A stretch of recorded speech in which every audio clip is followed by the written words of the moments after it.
It was October 26, 1984, in Tampa, Florida. I was just 17 years old, married to Larry, and already a mother of two. My daughter Deanna was just an infant, and my son Tony was barely 2. Life was hard, but it was mine. That night, I told Larry I was going to the laundromat. It was something I did often, just to get out of the house for a bit. I grabbed my laundry basket, said goodbye, and walked out the door. I never came back.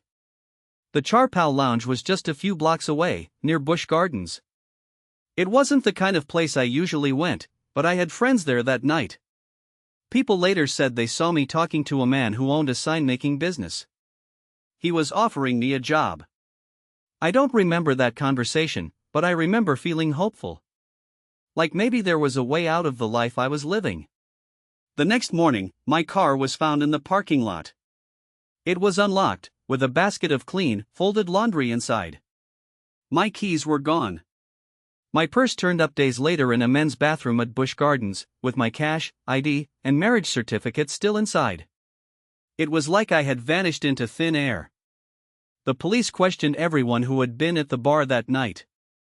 No one could agree on who I left with, or if I left with anyone at all. They considered the possibility that I had been taken by Bobby Joe Long, the serial killer who was terrorizing Tampa that year. He denied it, but the timing was too close to ignore. For 8 years, my family searched for me. My children grew up seeing my face on missing posters. My mother never stopped hoping I would come home. Then, in April 1992, the phone rang at my mother's house. Deanna, now 8 years old, answered it.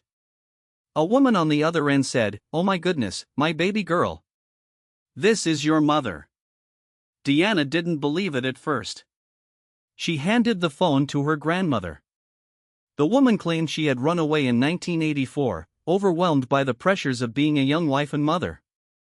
She said she had hitchhiked out of Tampa, lived in Memphis for a while, worked as a waitress under the name Amanda, and eventually settled in Arkansas.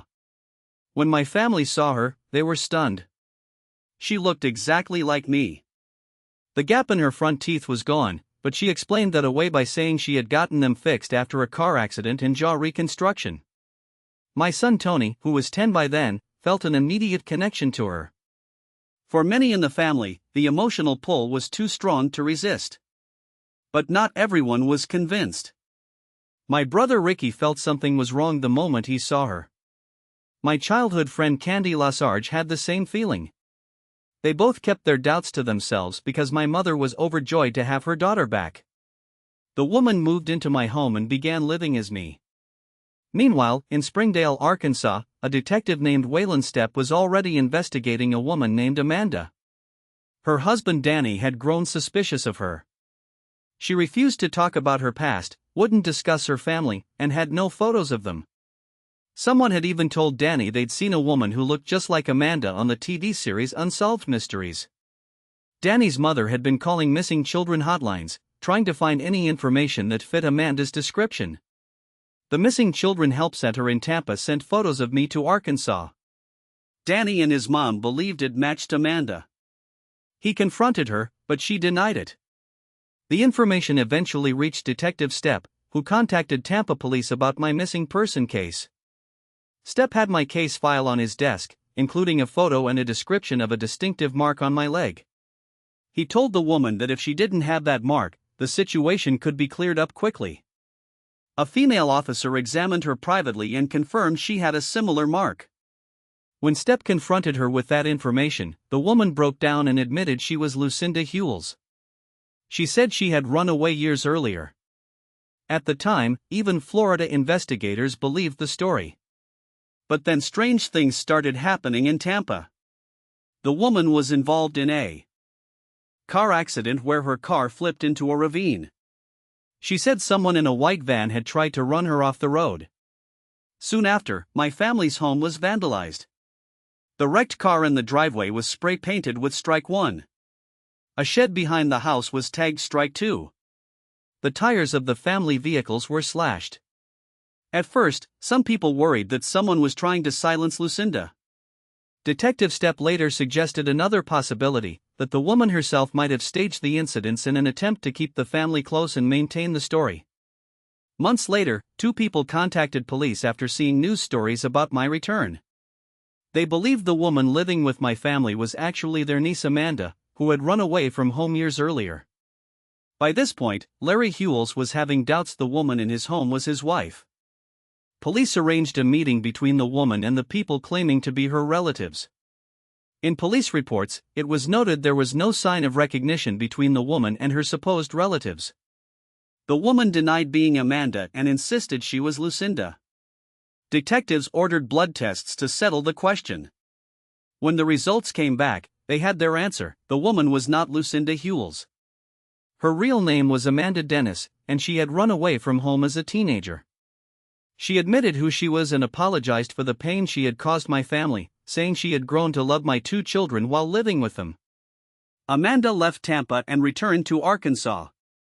For my family, the experience felt like losing me all over again. My husband never remarried and rarely spoke about the case. Years later, Tony contacted Amanda through Facebook Messenger. He asked two questions: was she his mother? She said no. Did she ever know Lucinda? She said no, but added that she wished she had. Amanda apologized again for the pain she caused the family and said she would answer any questions they had. My family says they hold no anger toward her, and think she may have been a lonely young woman searching for a family. The theory that I was killed by Bobby Joe Long remains possible but unproven. My family doesn't believe I would have left my life and my children by choice. On November 17, 2021, my son Tony also disappeared. He was 38 years old. What happened to the real Lucinda Hewells? Despite the bizarre episode, the case is unsolved. I was last seen at Charpal Lounge, and witnesses told investigators I was talking to a man offering me a job. My car, laundry, and purse were found. To this day, nobody knows what happened to me. How did Amanda know so many personal details about my family? Could we have moved through the same hitchhiking routes or underground transient communities at some point? And if Amanda really did encounter me somewhere along the way, what made her decide to step into my life and claim that identity as her own? If I was murdered, what are your theories about how Amanda learned all this information? And why do you think Amanda initially denied being Lucinda to her husband and mother-in-law, then admitted to being Lucinda? What other questions or theories do you have about the case? The woods are deep and dark, and sometimes the truth gets lost in them forever. Just like Lucinda Hewells.